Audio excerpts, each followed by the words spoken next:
go. It's on. Okay, thank you, Sophia. Okay. I've got a guest here named Sophia. And Sophia is writing over there, or you can write over there, Sophia. But I've got to talk on my video, okay? Okay. It's spring break for the school district. And this is Sophia Perry. You want to jump up again in front of the camera? This is Dr. Perry's little girl. He's doing advising, so I thought I would let her draw while I am talking. So let's see. We're going to be talking, once we get to the point where you've understood these cost graphs, we're going to be talking about 4 types of industries to give you an idea about the effects of competition and lack of competition. So we're going to start with the extremes, which don't actually exist. But it's sort of like extreme hot and extreme cold, or infinity and negative infinity, right? They're not real numbers, they're not real values. But the closer you get to one end of the spectrum or the other, things become more and ever so much more so, right? So perfect monopoly we're going to learn about, and it doesn't really exist because of the conditions we specify for perfect monopoly. And then we have the conditions for perfect competition. But the things that happen in perfect competition tend to happen more so as you get closer to perfect competition. In other words, you could be in a situation where it's highly competitive, but not perfectly. Like farmers face a high degree of competition. And we have some companies that have a good deal of monopoly power, but it's not perfect.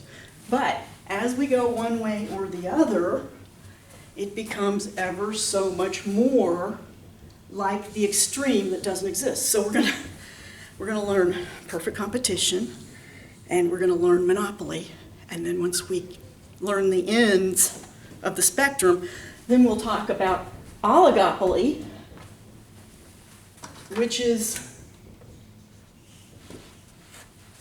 something that does exist in our world. And we're going to talk about something else called monopolistic competition, which I'm going to tell you later that right now I'm writing a paper talking about we need to change that because monopolistic competition doesn't tend to exist.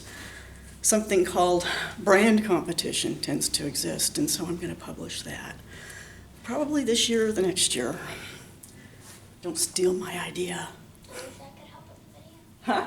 I wish I could help with the video. Yeah, but she wants to help with the video. But there's really not much that you can do. I have to explain something. So we're going to start with perfect competition. So the conditions, things that make perfect competition, would be many sellers. Oops. Yes, many sellers. Good, you spelled that right. I know. Many sellers who are too small to impact market price. A homogeneous,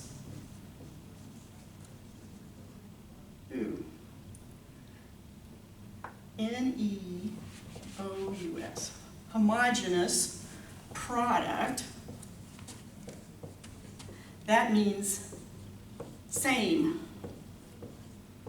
In other words, you're selling something like farmers sell. Milk is milk is milk is milk, right?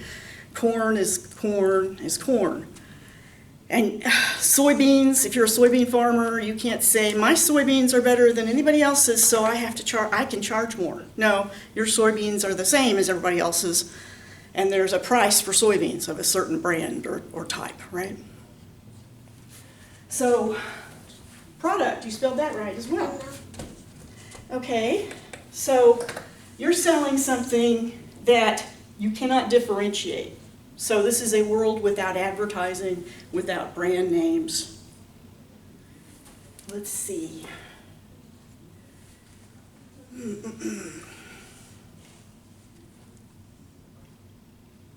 Too small to impact the market price, homogeneous product. No barriers to entry or exit from this market.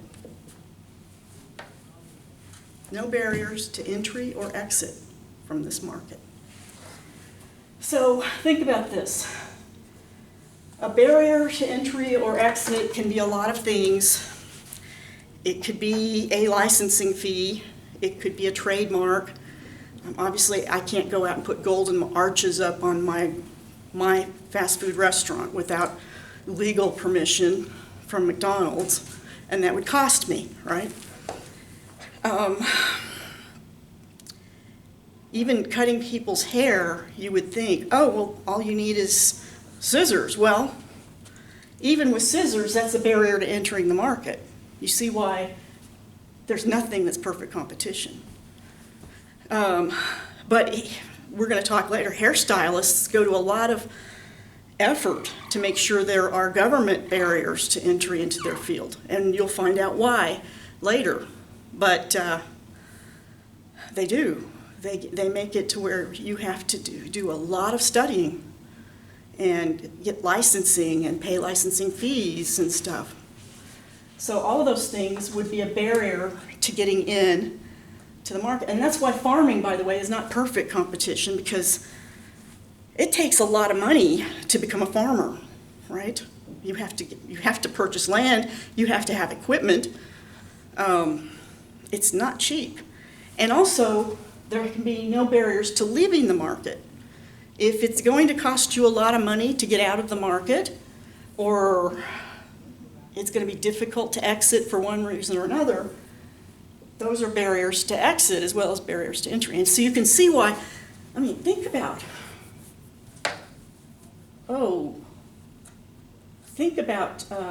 perfect competition.